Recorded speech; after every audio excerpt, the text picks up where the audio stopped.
రాజకీయాల్లో ఎప్పుడు ఎవరికి ఎలా ఫేమ్ వస్తుందో ఎవ్వరూ చెప్పలేరు. కొందరు సుదీర్ఘకాలం రాజకీయాల్లో ఉన్నా పెద్దగా గుర్తింపు తెచ్చుకోలేరు. మరికొందరు తక్కువ కాలంలోనే సూపర్ క్రేజ్ సొంతం చేసుకుంటారు. ఈ రెండో కోవకు వస్తారు వైసీపీ యువనేత బైరెడ్డి సిద్ధార్థ్ రెడ్డి. ఆంధ్రప్రదేశ్ రాష్ట్ర రాజకీయాలలో అతడు సంచలనమనే చెప్పొచ్చు. ఓ హీరోకు ఉన్నంత మాస్ ఫాలోయింగ్ అతడి సొంతం అనడంలో ఏమాత్రం అతిశయోక్తి లేదు. రాజకీయాలలో అడుగుపెట్టిన అనతి కాలంలోనే సూపర్ క్రేజ్ సొంతం చేసుకున్న బైరెడ్డి సిద్ధార్థ్ రెడ్డి ఏపీ రాజకీయాలలో తనదైన ముద్ర వేసుకుంటూ దూసుకు వెళుతున్నారు. పార్టీ అధినేతకు వీరాభిమానిగా ఉంటూ పార్టీకి వెన్నంటే ఉంటూ వస్తున్న బైరెడ్డి రాజకీయ ప్రస్థానాన్ని ఒక్కసారి విశ్లేషించుకుందాం. ఆంధ్రప్రదేశ్ రాజకీయాల్లోకి శరవేగంగా దూసుకువచ్చిన బైరెడ్డి సిద్ధార్థ్ రెడ్డి మార్చి 3, 1988 సంవత్సరంలో కర్నూలు జిల్లా పగిడ్యాల మండలం ముచ్చుమర్రి గ్రామంలో డాక్టర్ బైరెడ్డి మల్లికార్జునరెడ్డి ఉషారాణి దంపతులకు జన్మించారు. కడపలోని విద్యామందిర్లో 10వ తరగతి పూర్తి చేసి హైదరాబాద్లోని సిబిఐటిలో బీటెక్లో చేరి ఇంజనీరింగ్ చదువుతూ మధ్యలోనే రాజకీయాల్లోకి అడుగుపెట్టారు.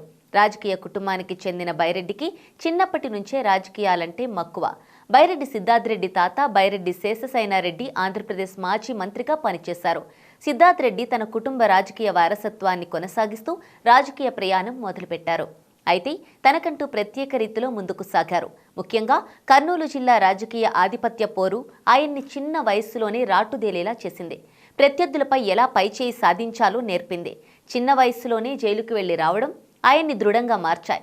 తన తల్లిదండ్రులకి రాజకీయాలు అంటే ఇష్టం లేకున్నా తమ కుటుంబాన్ని నమ్ముకున్న క్యాడర్కి అండగా ఉండాలన్న సంకల్పం, తమ కుటుంబ ప్రత్యర్థుల ఆధిపత్యానికి చెక్ పెట్టాలన్న ఆలోచన ఆయన్ని రాజకీయాల్లో క్రియాశీలం చేశాయి.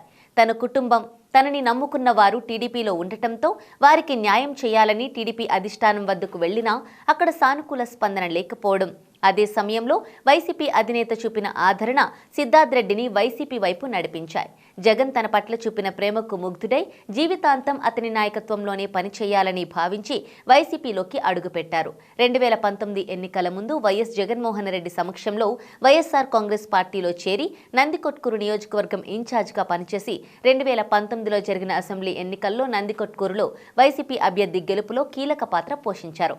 2021లో జరిగిన గ్రామ పంచాయతీ ఎన్నికల్లో తన స్వగ్రామమైన పాత ముచ్చుమర్రి పంచాయతీ సర్పంచ్, కొత్త ముచ్చుమర్రి సర్పంచ్ల విజయంలో కీలకంగా పాత్ర పోషించి నాయకుడిగా తన సత్తా ఏంటో చాటి చెప్పారు.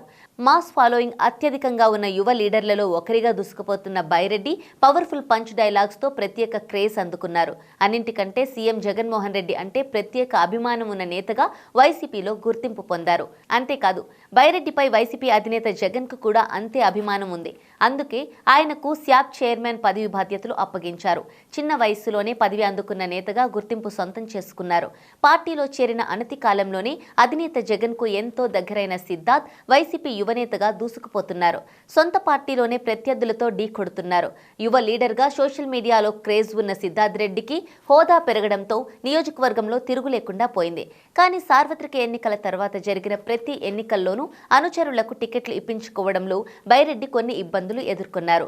కోల్డ్ వార్ను కంట్రోల్ చేయడానికి కీలక నేతలు రంగంలో దిగాల్సి వచ్చింది. బైరెడ్డి సిద్ధార్థ్ రెడ్డి శాప్ చైర్మన్ అయిన తరువాత తన ప్రత్యర్థులు ఉనికి కోల్పోయారు. సిద్ధార్థ్ రెడ్డి రాజకీయ నేపథ్యం, యువ లీడర్గా ఉన్న క్రేజ్ ఆయన్ను అమాంతం పొలిటికల్ సెలబ్రిటీని చేశాయి. మంత్రులు సైతం సిద్ధార్థ్ రెడ్డి క్రేజ్ను వాడుకునే ప్రయత్నం చేసిన సందర్భాలు లేకపోలేదు. సిద్ధార్థ్ రెడ్డి ప్రత్యామ్నాయ మార్గాలను అన్వేషిస్తున్నాడని ప్రచారం జరిగినా నిబద్ధత గల వైసీపీ కార్యకర్తగానే ముందుకు సాగుతున్నారు. ఇక ఒకవైపు సోషల్ మీడియా క్రేజ్తో పాటు రాజకీయంగా దూసుకుపోతున్నారు. సినిమా హీరోల కంటే సిద్ధార్థ్ రెడ్డి చేతుల మీదుగా ప్రారంభోత్సవాలంటే యూత్ పెద్ద ఎత్తున ఎగబడుతున్నారు. అందుకే వివిధ జిల్లాల వ్యాపారులు కూడా సిద్ధార్థ్ రెడ్డిని ఓపెనింగ్లకు పిలిచేవాళ్లు అంటే ఆయన క్రేజ్ ఏంటో స్పష్టమవుతోంది. తనకంటూ రాజకీయంగా ప్రత్యేక క్రేజ్ సొంతం చేసుకున్న బైరెడ్డి వచ్చే ఎన్నికల్లో అసెంబ్లీ బరిలో దిగి గెలవడమే లక్ష్యంగా అడుగులు వేస్తున్నారు. అయితే కర్నూలు రాజకీయ సమీకరణాల నేపథ్యంలో సిద్ధార్థ్కి సీట్ దక్కడం కష్టంగా మారింది. మరి జగన్ సిద్ధార్థ్కి ఎలాంటి ఛాన్స్ ఇస్తారు? బలమైన రాజకీయ నేపథ్యం ఉన్న కుటుంబం నుంచి వచ్చిన ఆయన అసెంబ్లీలో అడుగు పెడతారా లేదా అనేది కాలమే నిర్ణయించాలి. ఆయన అభిమానులు మాత్రం ఆయన అసెంబ్లీలోకి ఎంట్రీ ఇవ్వాలని కోరుతున్నారు. మరి అది జరుగుతుందా లేదా అనేది వేచి చూడాల్సిందే.